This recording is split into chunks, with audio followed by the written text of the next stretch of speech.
start this lecture with a quote from 1855. It's from a book called Recollections of the Table Talk of Samuel Rogers. And the author recorded the following concerns about mid-19th century pronunciation. He writes, "The now fashionable pronunciation of several words is, to me, at least very offensive. Contemplate is bad enough, but balcony makes me sick." What is wrong with balcony? Well, what was wrong with it in the 19th century was that the word was witnessing a shift in stress. English borrowed the word from Italian in the 17th century, and it was initially pronounced balcony. But because many words in English and other Germanic languages put the stress on the first syllable, the stress in borrowed words can also sometimes shift up there to the first syllable. So balcony to balcony, the same thing was happening with contemplate coming from Latin. Is a stress shift really enough to make anyone sick? This may well seem petty to us today, to judge someone based on their pronunciation of balcony. And yet, there are pronunciations today that many people feel very justified in judging, and perhaps at the top of that list is axe for ask. The pronunciation axe is one of the most stigmatized pronunciations in American English. In 2007, I saw a letter to the New York Times ethicist Randy Cohen, and it was about axe. The author was screening candidates for a job. The job would require the candidate to interact on the phone with, as the author described it, snobbish clients. The author's boss had said to him or her, "Don't bring in anyone who wants to ask you a question." So the boss felt that this one pronunciation was enough to rule a person out of the job. The person who was writing the letter was very concerned that this was discriminatory, and given the association of the pronunciation axe with African American English, the author was worried that it was racist. The author was worried that the boss was not only judging the form, but also judging the speakers who use that particular pronunciation, and that concern is well-founded. What is wrong with axe? What's happened here is a reversal of sounds, which linguists call metathesis. So you just take two sounds and you reverse their order. Now, most people assume that it must have been that ask underwent metathesis and became axe. But it's more likely that it was the other way around, that axe became ask.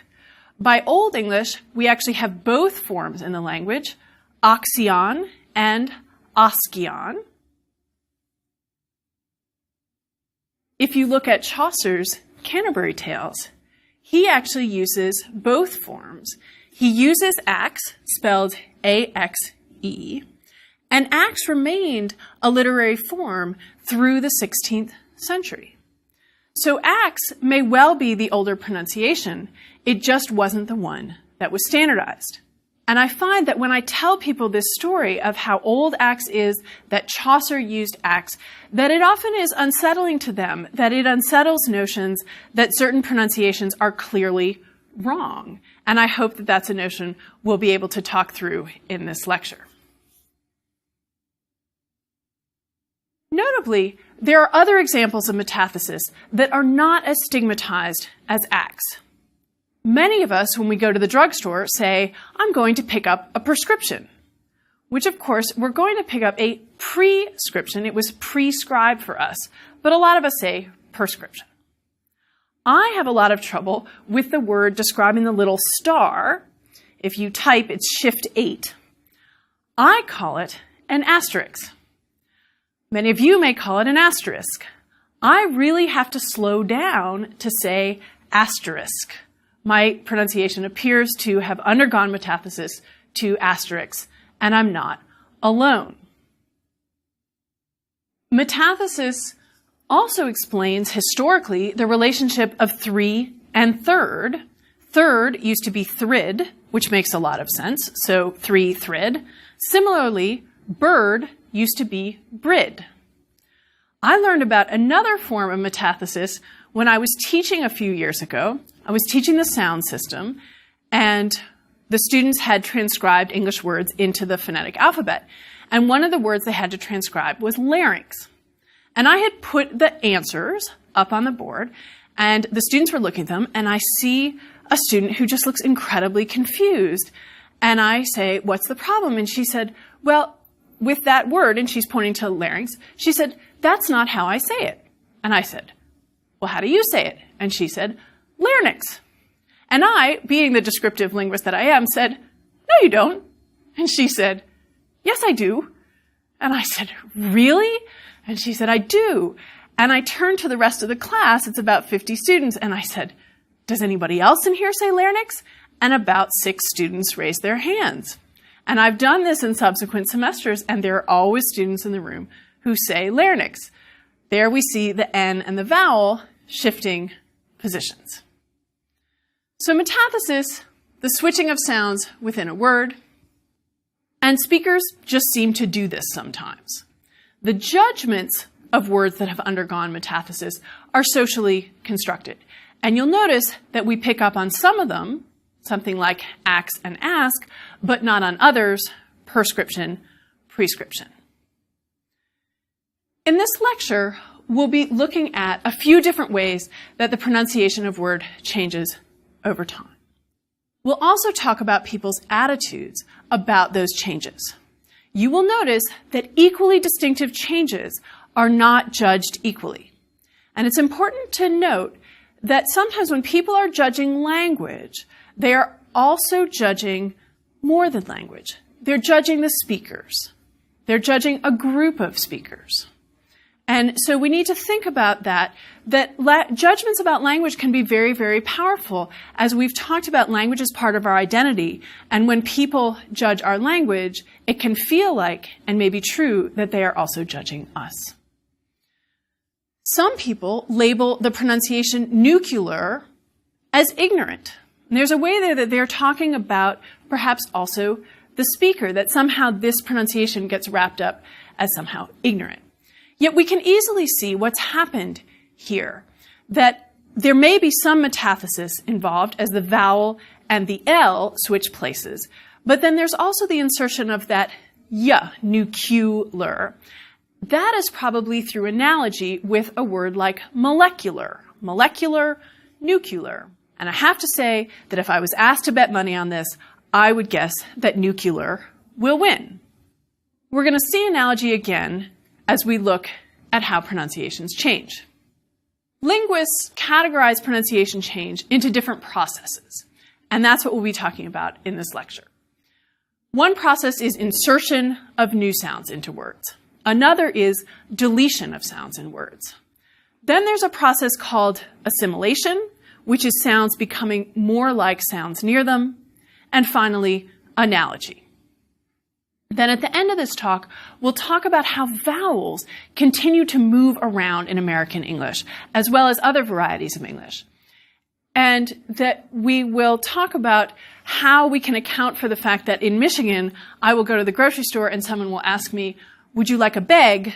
And I will think, "No, I don't need a bag." Before we talk about any of these sound changes, let me review briefly how we physically make consonants and vowels. This is relevant to how words' pronunciations change over time. So the distinction between consonants and vowels is actually about the impedance of airflow. That to make consonants, we're taking the air out of our lungs and pushing it up through our mouth or our nose, and we're impeding that in some way. We're stopping it, we're creating friction. With vowels, again, the air is coming up through our mouth, but we don't impede it, we change the shape of our mouth. And if you make a set of vowels, you can feel yourself doing it, I, E, I, O, U, that you're changing the shape of your mouth.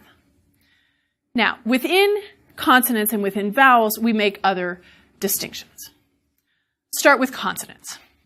So with consonants, one of the ways that we distinguish this is how we impede the airflow. So, for example, we can stop the airflow. So if you make a sound like B, you will notice that you've completely cut off the airflow and then you've released it. or t. You have, again, stopped it, released it. A fricative, we just create friction as the air comes through our mouth. So what we think of as F is just creating a lot of friction.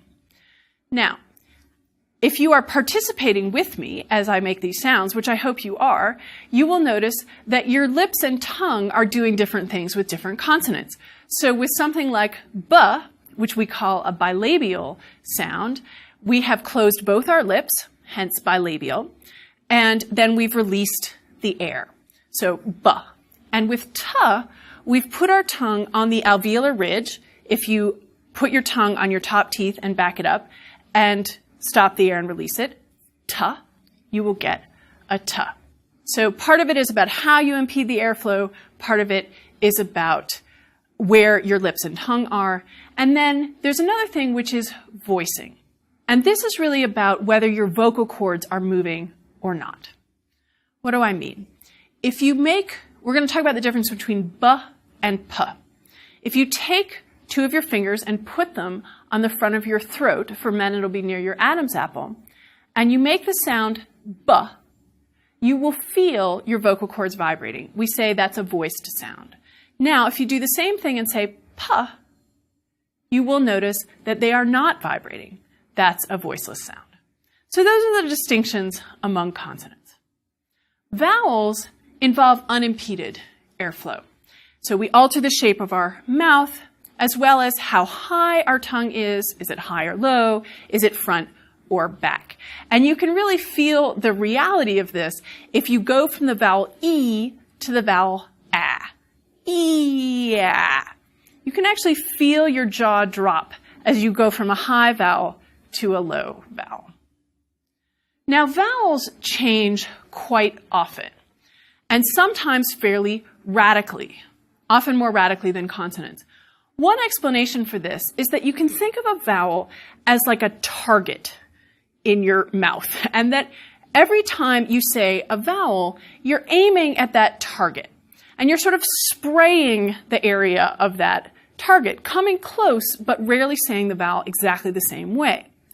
Over time, the center of that vowel can subtly shift in some direction, and it could say shift toward another vowel. At that point, it will either merge with that vowel, or it will push that vowel to a different part of the vowel space so that they remain distinct. We're going to see both of these things happening in American English later in the lecture. So now let's turn to three major ways that words' pronunciations change: insertion of sounds, deletion of sounds, and assimilation of sounds. Insertion. This is when we put a new sound into a word. To talk about this, let me tell you what I often want to write with the word hamster. I really want to write it with a P. And this is because I sometimes say it with a P. Hamster. Microsoft Word does not like hamster with a P. Why do I want to put the P in there? Well, what's happening is that when you say the word hamster, you're moving from the sound M, which is voiced, to the sound S, which is not voiced. And as you do that, sometimes you can end up making a voiceless stop in between. So you go from hamster. And therefore you can think there's a P there. This actually happened with the word empty, which is now spelled with a P.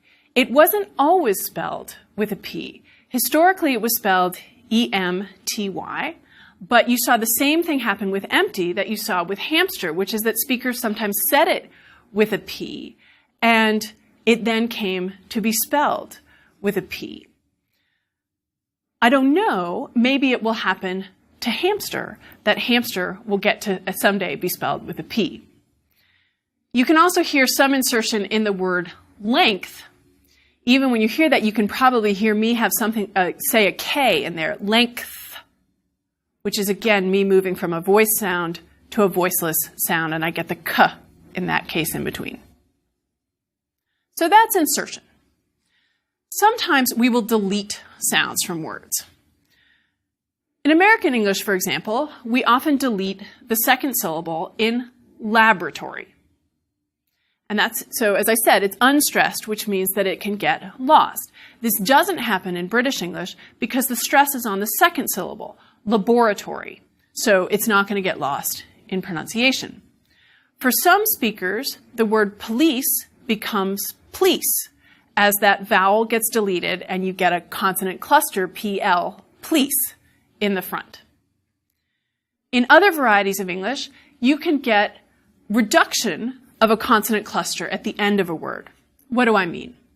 I mean, you take a word like hand, which ends in ND, and for some speakers that will become han, or desk will become des. This brings us to often. And the T in often. Has that been deleted or inserted? I think that we can assume that the T has been lost over time. So that what's happened there is that speakers who were being lazy had the T at one point and then they forgot and they left it out. And that's true, but that happened a long time ago. In the Renaissance, in words like soften and often, the T was lost, but it's retained in the spelling. What's happened recently is that a lot of speakers, because the spelling of often has a T in it, are putting the T back in. So historically, the word often has actually undergone deletion, and now it's undergoing insertion as we put the T back in.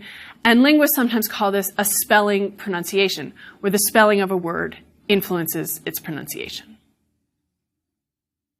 Now let's look at the third process, called assimilation. And to do this, let's talk about the word sandwich, which is actually not how I say that word most of the time.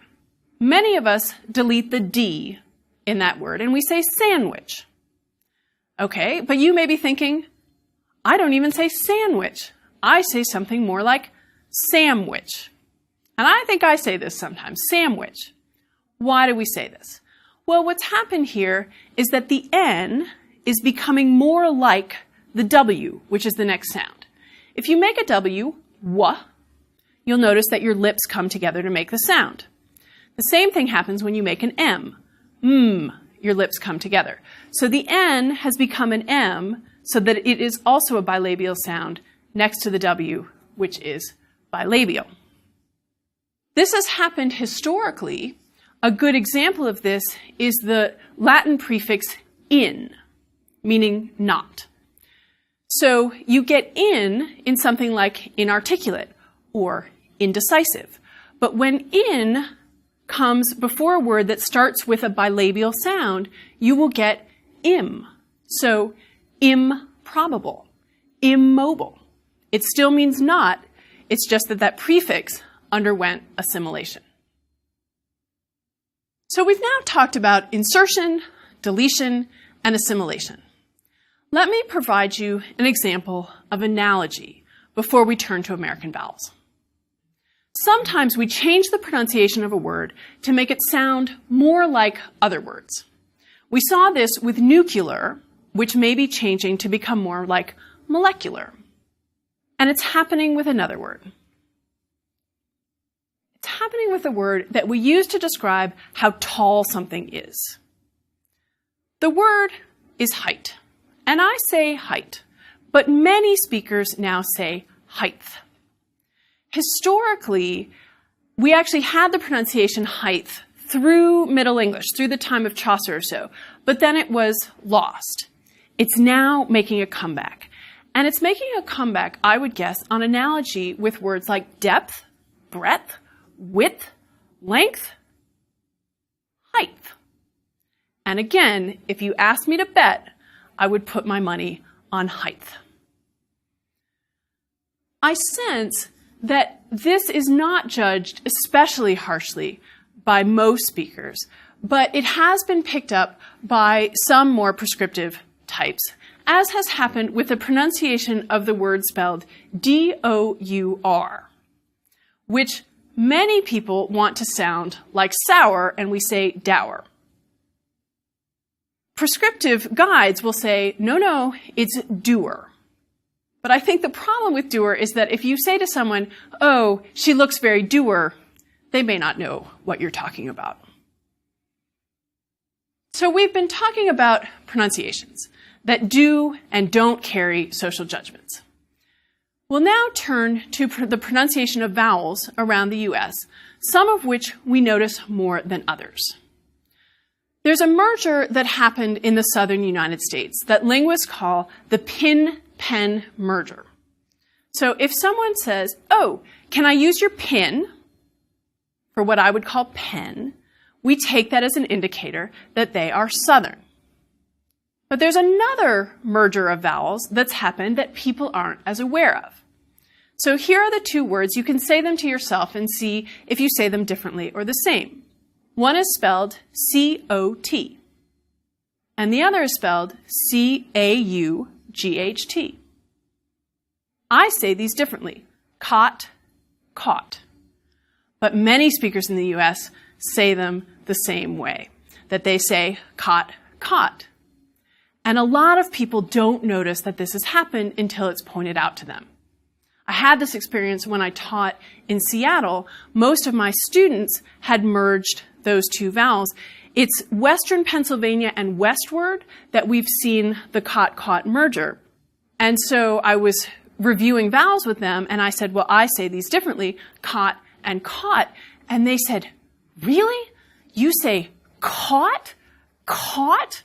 And of course, they had never noticed this vowel in my pronunciation before, but as soon as I pointed it out, they thought it sounded so funny to them.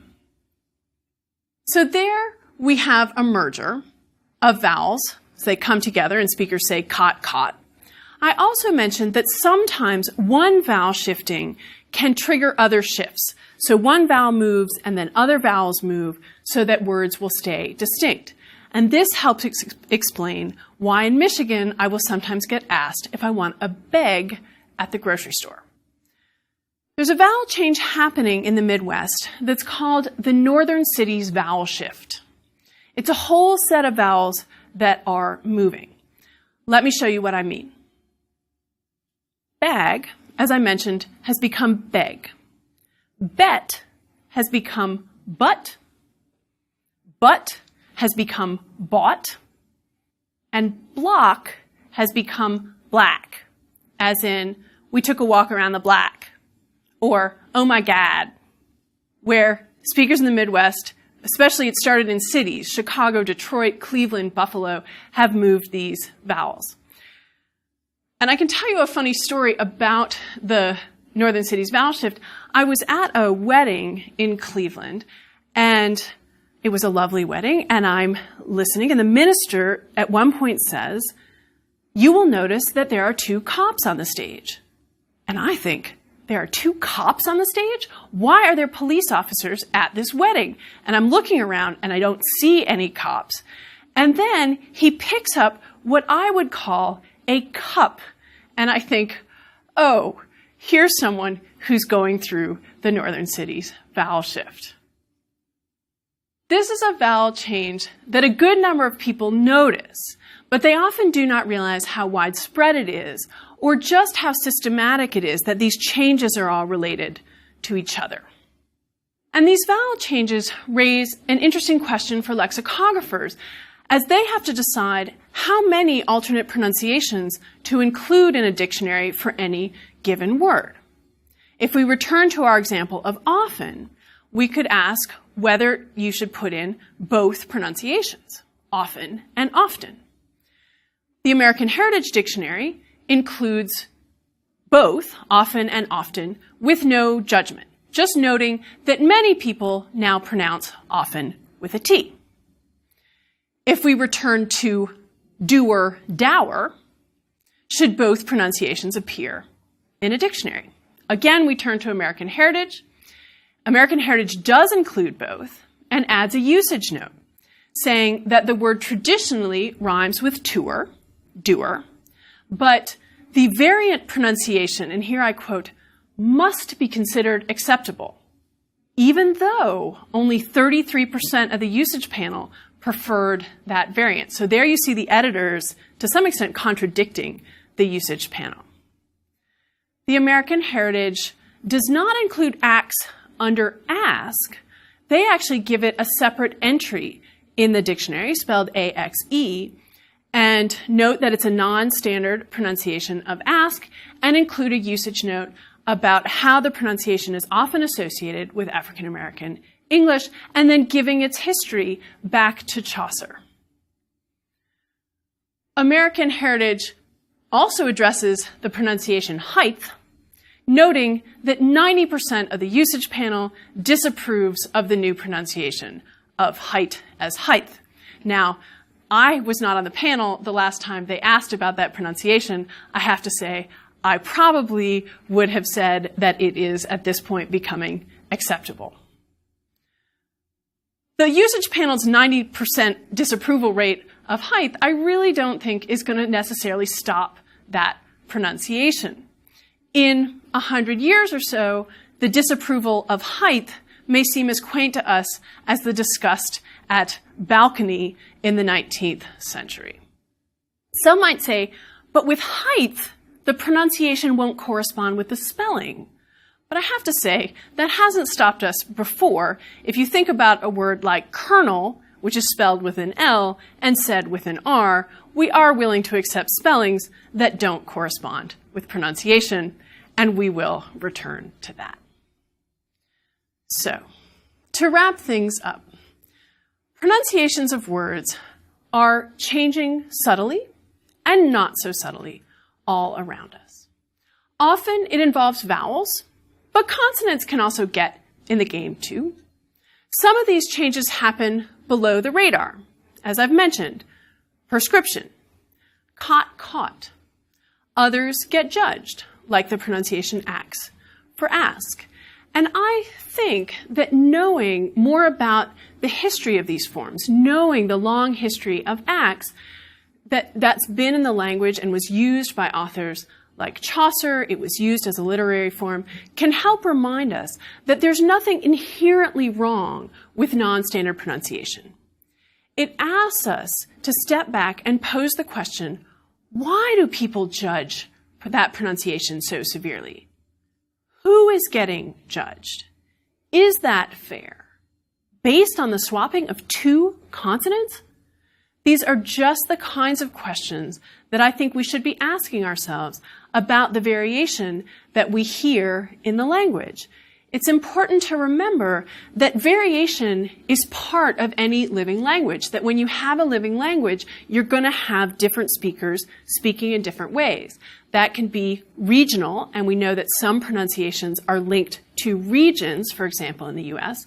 It can also be linked to social groups, that pronunciation is one of the ways that we signal our affiliation with the groups that we see ourselves as part of. So, and we need to think about the fact that for speakers of that variety, their pronunciation is completely systematic. It is rule governed for them, and that we can, and linguists do, study that variation and often refer to it as structured variation. That if you look at, for example, dialects of American English next to each other, you can track the changes in dialects. You can watch, for example, the vowels in Michigan, which are moving in one direction, and the vowels in Northern California, which actually appear to be moving in a different direction. In the next lecture, we'll turn to a different set of changes that is happening right under our noses. I have to say that I think about this change fairly often when I type. And it is what happens when I type the word Xerox and Microsoft Word decides that it needs to be capitalized. Why is that? And what's happening with words like Xerox?